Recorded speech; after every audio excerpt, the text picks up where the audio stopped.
দীর্ঘদিন রাজপথে ছিল এবং এর সফলতা আজকে প্রকাশ পেয়েছে।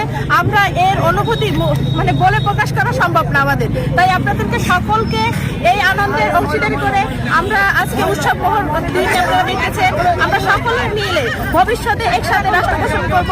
এবং আমাদের নূর ভাই আপনাদের সকলকে, আমাদের ভাই একজন বলছেন যে আমরা সনাতন ধর্ম না, সকল ধর্মের লোকজন আমরা একসাথে বসবাস করব এবং আমরা ভবিষ্যতে আমাদের প্রত্যেকের ঘরে ঘরে এক একজন নূর ভাই জন্ম হবে। কারণ নূর ভাই হচ্ছে তারুণ্যের আইকন। তাই আমরা এদেরকে নিয়ে সামনের ভবিষ্যৎ আগাইতে চাই।